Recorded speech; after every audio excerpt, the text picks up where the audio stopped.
Magandang araw po sa inyong lahat. Ako po si Eden Ikot Ayop at kasalukuyan po ako nagtatrabaho dito sa bansang Kuwait.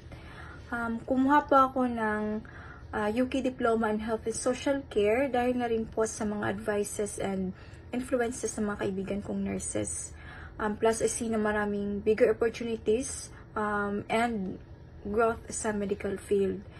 Nung time na yun kasi, nung isipan kong mag-enroll, is nagsipagtanggalan yung company na pinapasukan ko. So, I was threatened that time na baka ako din ma-lay off.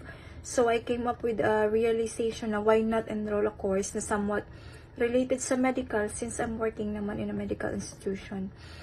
Marami ako natutunan sa course ng ito at ilan na dito ay kung paano i-check ang vital signs, measuring the blood sugar, and measuring blood pressure, and kung paano makipag-usap sa pasyente using the therapeutic communication. And also, I learned the importance of following the proper body mechanics and taking care of the patient when it comes to bathing, their skincare, their oral hygiene, and also the proper diet.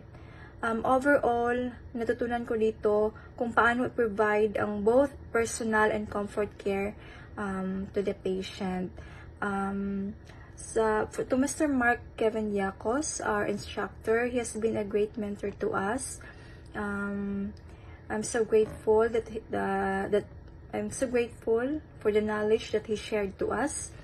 At napapasalamat ako ng marami for making the entire course understandable and for always showing enthusiasm during the entire lecture.